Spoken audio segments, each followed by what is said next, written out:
Part 3 of the Legend of Sleepy Hollow by Washington Irving. Ichabod prided himself upon his dancing as much as upon his vocal powers. Not a limb, not a fiber about him was idle, and to have seen his loosely hung frame in full motion and clattering about the room, you would have thought St. Vitus himself, that blessed patron of the dance, was figuring before you in person. He was the admiration of all the negroes, who, having gathered of all ages and sizes from the farm and the neighborhood, stood forming a pyramid of shining black faces at every door and window, gazing with delight at the scene, rolling their white eyeballs, and showing grinning rows of ivory from ear to ear. How could the flogger of urchins be otherwise than animated and joyous? The lady of his heart was his partner in the dance, and smiling graciously in reply to all his amorous oglings, while Brom Bones, sorely smitten with love and jealousy, sat brooding by himself in one corner. When the dance was at an end, Ichabod was attracted to a knot of the sager folks, who, with old Van Tassel, sat smoking at one end of the piazza, gossiping over former times and drawing out long stories about the war. This neighborhood, at the time of which I am speaking, was one of those highly favored places which abound with chronicle and great men. The British and American line had run near it during the war. It had therefore been the scene of marauding and infesting with refugees, cowboys, and all kinds of border chivalry. Just sufficient time had elapsed to enable each storyteller to dress up his tale with a little becoming fiction, and in the indistinctness of his recollection to make himself the hero of every exploit.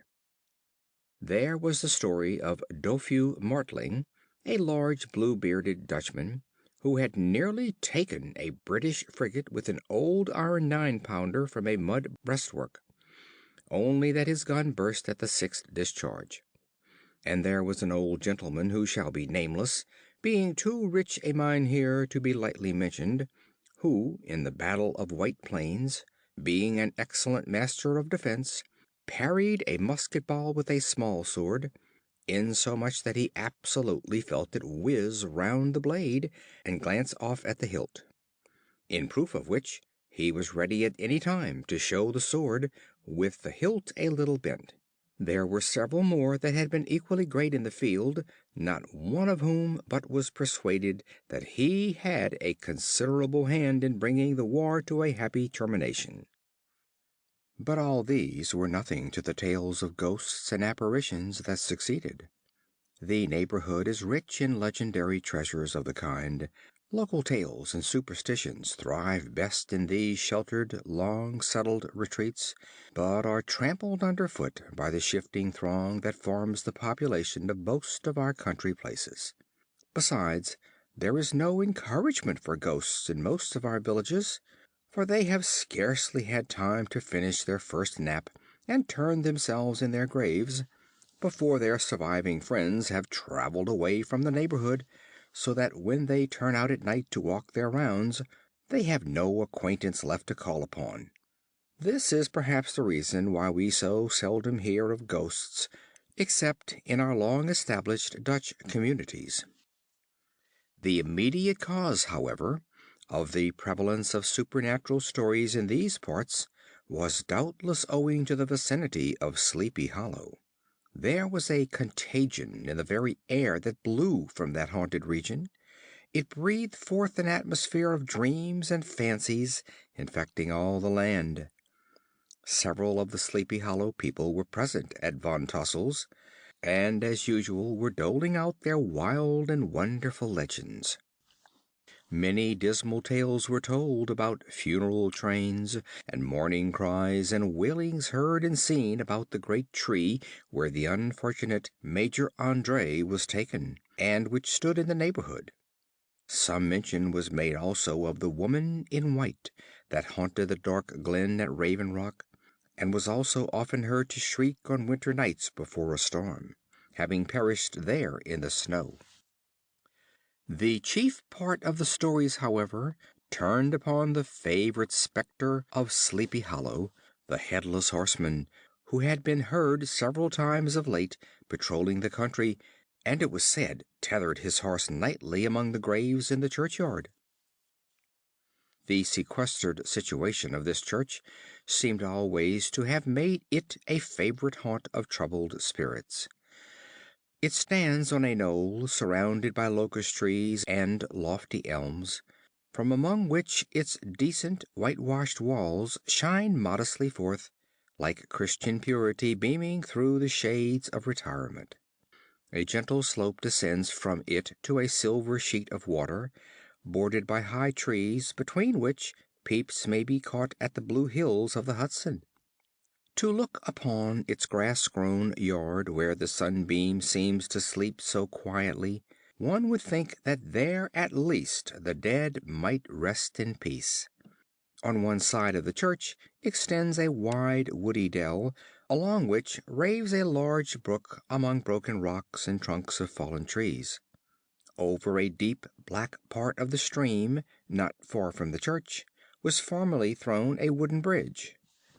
The road that led to it and the bridge itself were thickly shaded by overhanging trees, which cast a gloom about it, even in the daytime, but occasioned a fearful darkness at night. Such was one of the favorite haunts of the Headless Horseman, and the place where he was most frequently encountered. The tale was told of old Brower, a most heretical disbeliever in ghosts, how he met the horseman returning from his foray into Sleepy Hollow, and was obliged to get up behind him; how they galloped over bush and brake, over hill and swamp, until they reached the bridge, when the horseman suddenly turned into a skeleton, threw old Brower into the brook, and sprang away over the tree tops with a clap of thunder. This story was immediately matched by a thrice marvelous adventure of Brom Bones, who made light of the galloping Hessian as an errant jockey. He affirmed that on returning one night from the neighboring village of Sing Sing, he had been overtaken by this midnight trooper, that he had offered to race with him for a bowl of punch, and should have won it too, for the daredevil beat the goblin horse All Hollow; but just as they came to the church bridge, the Hessian bolted and vanished in a flash of fire. All these tales, told in that drowsy undertone with which men talk in the dark, the countenances of the listeners only now and then receiving a casual gleam from the glare of a pipe, sank deep in the mind of Ichabod. He repaid them in kind with large extracts from his invaluable author, Cotton Mather, and added many marvelous events that had taken place in his native state of Connecticut, and fearful sights which he had seen in his nightly walks about Sleepy Hollow. The revel now gradually broke up. The old farmers gathered together their families in their wagons, and were heard for some time rattling along the hollow roads and over the distant hills. Some of the damsels mounted on pillions behind their favorite swains, and their light-hearted laughter, mingling with the clatter of hoofs, echoed along the silent woodlands, sounding fainter and fainter, until they gradually died away, and the late scene of noise and frolic was all silent and deserted. Ichabod only lingered behind, according to the custom of country lovers, to have a tête-à-tête with the heiress, fully convinced that he was now on the high road to success. What passed at this interview I will not pretend to say, for in fact I do not know. Something, however, I fear me, must have gone wrong, for he certainly sallied forth, after no very great interval, with an air quite desolate and chapfallen. Oh, these women, these women! Could that girl have been playing off any of her coquettish tricks? Was her encouragement of the poor pedagogue all a mere sham to secure her conquest of his rival? Heavens only knows, not I. Let it suffice to say, Ichabod stole forth with the air of one who has been sacking a hen roost rather than a fair lady's heart. Without looking to the right or left to notice the scene of rural wealth, on which he had so often gloated, he went straight to the stable, and with several hearty cuffs and kicks, roused his steed most uncourteously from the comfortable quarters in which he was soundly sleeping, dreaming of mountains of corn and oats, and whole valleys of timothy and clover. It was the very witching time of night that Ichabod, heavy hearted and crestfallen, pursued his travels homewards, along the sides of the lofty hills which rise above Tarrytown, and which he had traversed so cheerily in the afternoon. The hour was as dismal as himself. Far below him the Tappan Zee spread its dusky and indistinct waste of waters, with here and there the tall mast of a sloop, riding quietly at anchor under the land. In the deep hush of midnight he could even hear the barking of the watchdog from the opposite shore of the Hudson. But it was so vague and faint as only to give an idea of his distance from this trusted companion of man. Now and then, too, the long drawn crowing of a cock, accidentally awakened, would sound far, far off, from some farmhouse away among the hills.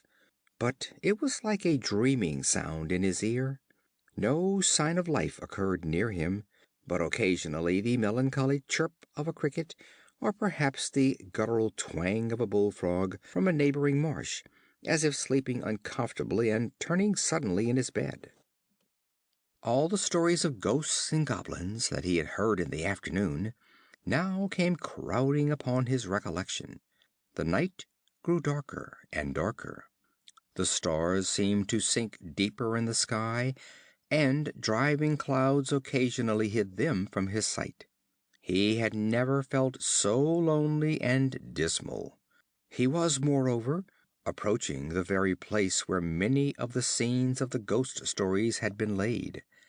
In the center of the road stood an enormous tulip tree, which towered like a giant above all the other trees of the neighborhood, and formed a kind of landmark. Its limbs were gnarled and fantastic, large enough to form trunks for ordinary trees, twisting down almost to the earth and rising again into the air. It was connected with the tragical story of the unfortunate André, who had been taken prisoner hard by, and was universally known by the name of Major André's tree. The common people regarded it with a mixture of respect and superstition, partly out of sympathy for the fate of its ill-starred namesake, and partly for the tales of strange sights and doleful lamentations told concerning it. As Ichabod approached this fearful tree, he began to whistle. He thought his whistle was answered. It was but a blast sweeping sharply through the dry branches. As he approached a little nearer, he thought he saw something white hanging in the midst of the tree. He paused and ceased whistling, but on looking more narrowly, perceived that it was a place where the tree had been scathed by lightning, and the white wood laid bare. Suddenly he heard a groan.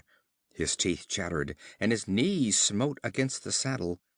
It was but the rubbing of one huge bough upon another, as they were swayed about by the breeze.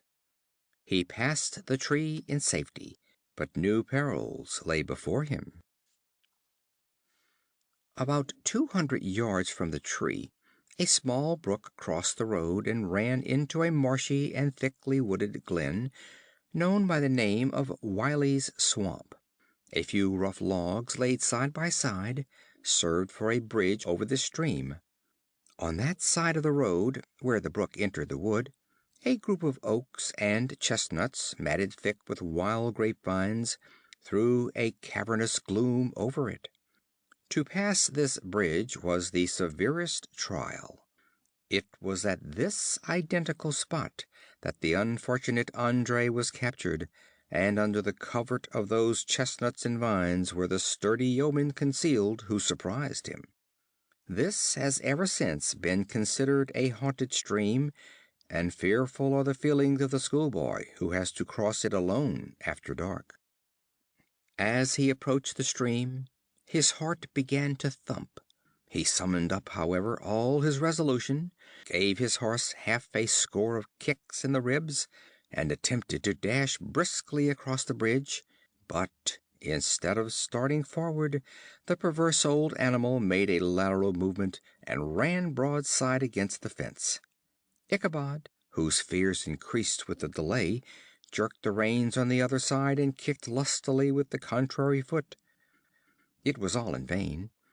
His steed started, it is true, but it was only to plunge to the opposite side of the road into a thicket of brambles and alder bushes. The schoolmaster now bestowed both whip and heel upon the starveling ribs of old Gunpowder, who dashed forward, snuffling and snorting, but came to a stand just by the bridge, with a suddenness that had nearly sent his rider sprawling over his head. Just at this moment a plashy tramp by the side of the bridge caught the sensitive ear of Ichabod. In the dark shadow of the grove, on the margin of the brook, he beheld something huge, misshapen, and towering. It stirred not, but seemed gathered up in the gloom like some gigantic monster ready to spring upon the traveler. The hair of the affrighted pedagogue rose upon his head with terror. What was to be done? To turn and fly was now too late; and besides, what chance was there of escaping ghost or goblin, if such it was, which could ride upon the wings of the wind? Summoning up, therefore, a show of courage, he demanded, in stammering accents, "Who are you?" He received no reply. He repeated his demand in a still more agitated voice. Still there was no answer. Once more he cudgeled the sides of the inflexible Gunpowder, and, shutting his eyes, broke forth with an involuntary fervor into psalm tune.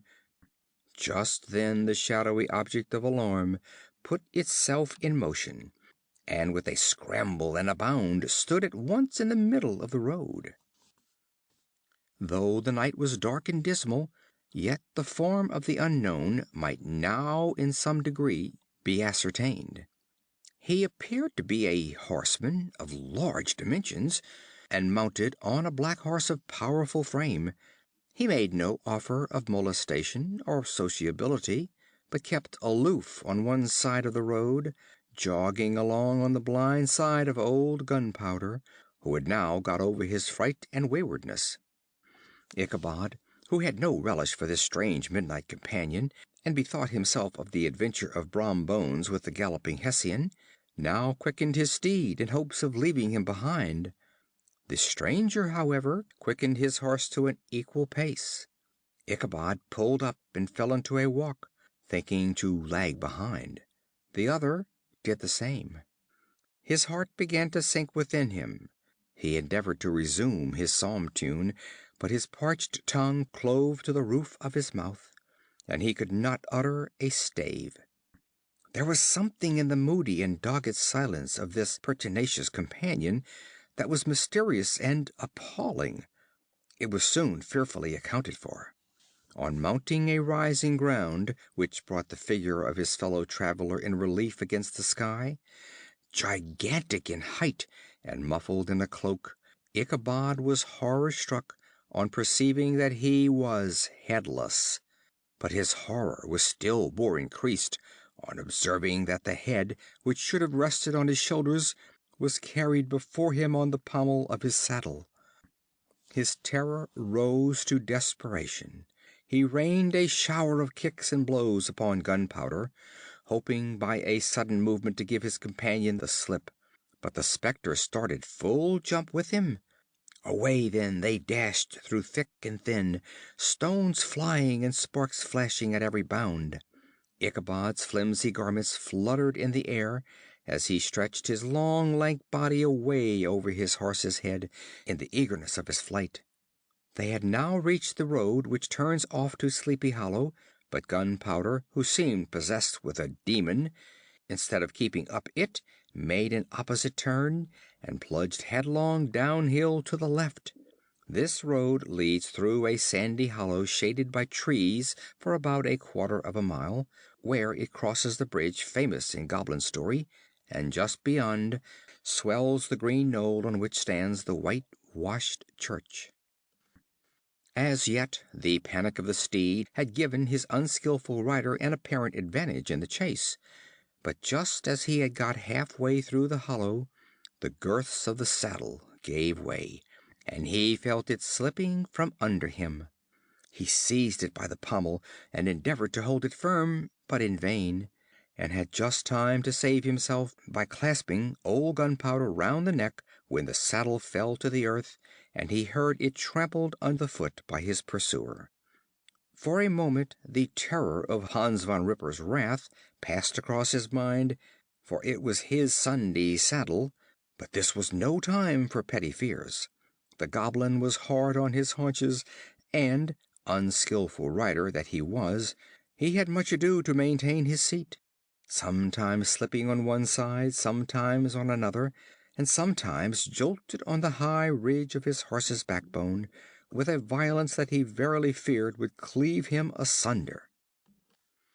An opening in the trees now cheered him with the hopes that the church bridge was at hand.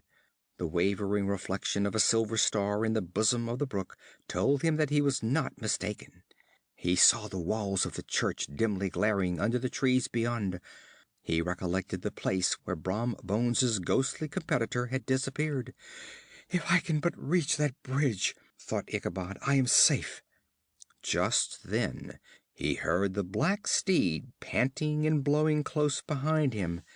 He even fancied that he felt his hot breath.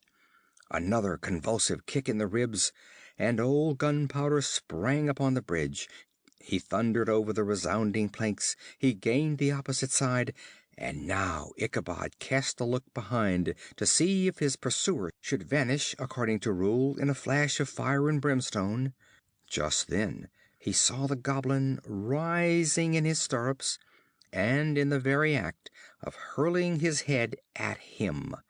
Ichabod endeavored to dodge the horrible missile, but too late. It encountered his cranium with a tremendous crash. He was tumbled headlong into the dust, and Gunpowder, the black steed, and the goblin rider passed by like a whirlwind. The next morning the old horse was found without his saddle, and with the bridle under his feet, soberly cropping the grass at his master's gate. Ichabod did not make his appearance at breakfast. Dinner hour came, but no Ichabod. The boys assembled at the schoolhouse and strolled idly about the banks of the brook, but no schoolmaster. Hans Von Ripper now began to feel some uneasiness about the fate of poor Ichabod and his saddle. An inquiry was set on foot, and after diligent investigation they came upon his traces. In one part of the road leading to the church was found the saddle trampled in the dirt. The tracks of horses' hoofs, deeply dented in the road and evidently at furious speed, were traced to the bridge, beyond which, on the bank of a broad part of the brook, where the water ran deep and black, was found the hat of the unfortunate Ichabod, and close beside it a shattered pumpkin. The brook was searched, but the body of the schoolmaster was not to be discovered. Hans Von Ripper, as executor of his estate, examined the bundle which contained all his worldly effects. They consisted of 2 shirts and a half, 2 stocks for the neck, a pair or 2 of worsted stockings, an old pair of corduroy small clothes, a rusty razor, a book of psalm tunes full of dog ears, and a broken pitch pipe. As to the books and furniture of the schoolhouse, they belonged to the community, excepting Cotton Mather's History of Witchcraft, a New England Almanac, and a book of dreams and fortune telling, in which last was a sheet of foolscap, much scribbled and blotted in several fruitless attempts to make a copy of verses in honor of the heiress of Van Tassel. These magic books and the poetic scrawl were forthwith consigned to the flames by Hans Von Ripper, who, from that time forward, determined to send his children no more to school, observing that he never knew any good come of this same reading and writing. Whatever money the schoolmaster possessed, and he had received his quarter's pay but a day or two before, he must have had about his person at the time of his disappearance. The mysterious event caused much speculation at the church on the following Sunday. Knots of gazers and gossips were collected in the churchyard, at the bridge, and at the spot where the hat and pumpkin had been found. The stories of Bower, of Bones, and a whole budget of others were called to mind, and when they had diligently considered them all, and compared them with the symptoms of the present case, they shook their heads and came to the conclusion that Ichabod had been carried off by the galloping Hessian. As he was a bachelor and in nobody's debt, nobody troubled his head any more about him. The school was removed to a different quarter of the Hollow, and another pedagogue reigned in his stead. It is true, an old farmer, who had been down to New York on a visit several years after, and from whom this account of the ghostly adventure was received, brought home the intelligence that Ichabod Crane was still alive, that he had left the neighborhood partly through fear of the goblin and Hans Van Ripper, and partly in mortification at having been suddenly dismissed by the heiress; that he had changed his quarters to a distant part of the country, had kept school and studied law at the same time, had been admitted to the bar, turned politician, electioneered, written for the newspapers, and finally had been made a justice of the £10 court. Brom Bones, too, who shortly after his rival's disappearance conducted the blooming Katrina in triumph to the altar, was observed to look exceedingly knowing whenever the story of Ichabod was related, and always burst into a hearty laugh at the mention of the pumpkin, which led some to suspect that he knew more about the matter than he chose to tell. The old country wives, however, who are the best judges of these matters, maintain to this day that Ichabod was spirited away by supernatural means, and it is a favorite story often told about the neighborhood round the winter evening fire. The bridge became more than ever an object of superstitious awe, and that may be the reason why the road has been altered of late years, so as to approach the church by the border of the mill pond. The schoolhouse, being deserted, soon fell to decay, and was reported to be haunted by the ghost of the unfortunate pedagogue; and the ploughboy, loitering homeward of a still summer evening, has often fancied his voice at a distance, chanting a melancholy psalm tune among the tranquil solitudes of Sleepy Hollow. Postscript, found in the handwriting of Mr. Knickerbocker.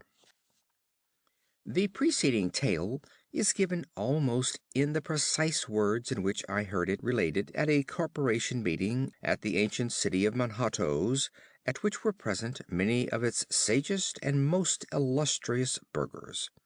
The narrator was a pleasant, shabby, gentlemanly old fellow, in pepper and salt clothes, with a sadly humorous face, and one whom I strongly suspected of being poor, he made such efforts to be entertaining.